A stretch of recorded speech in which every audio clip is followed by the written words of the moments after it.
Reader are launching a brand new calendars application for Mac, and in today's video we're going to overview everything you need to know about this new addition. So welcome, my name is Francesco and welcome to Keep Productive. This is a channel focused on productivity software, so if you'd like to subscribe, check us out below. We've got a brand new course out about the Bento methodology, so you can find that below too. So Reader, super popular developer of productivity applications. They've amassed 190 million downloads with all of the different apps they've used across the time that they've developed. And they have a really popular email application called SparkMail, which also has a lot of credibility in the market and what I think to be one of the best all-round email applications out there. Today they're introducing the Mac version of an existing application that's available on iOS called Calendars, and it is a really reliable and sturdy calendars experience. I want to start by overviewing its major features. So much like many other calendar applications, you can do pretty much the basics. Get events on there,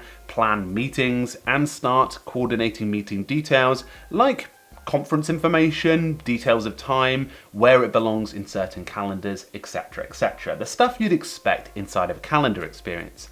But this application sort of combines a little bit of task management in there.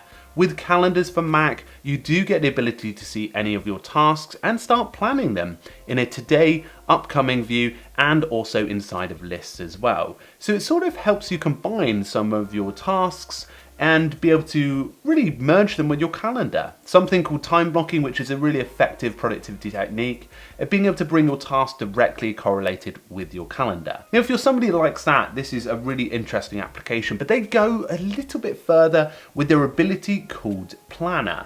Now, the Planner function is very simple to some extent, because what it does is allows you to drag your tasks onto the calendar, but it goes a little bit further by allowing you to create little blocks that you can drag in the calendar. So for example, you go for a regular swim, and that's something you do every single week. You can just drag it onto your calendar, and it's really nice, and it lives next to your tasks, which are checkable as well, which is perfect for getting things done.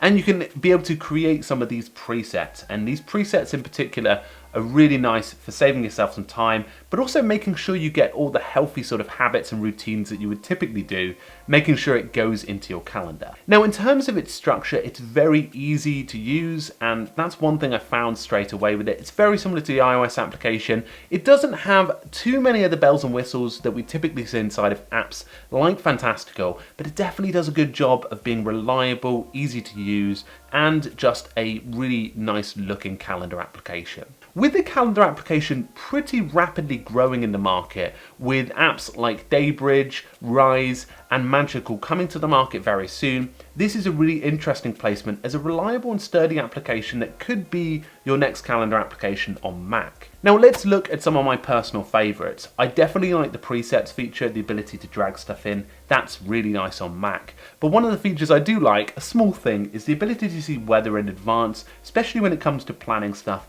for sure. And I also like some of the time blocking abilities that you do get with the tasks function. You can go to different lists and be able to drag them in too, which is something very nice. I like that sort of blend, especially if you're looking to try and combine a simplistic experience for calendar blocking, and you do find that time planning is something you work better with. So in terms of a score and summary, this application is something I've followed for quite a while now, so I'm pretty sure it's going to be a hit on the market. I loved the iOS application back in the day, and I can tell already that this application has a lot of things going for it, especially the planner function.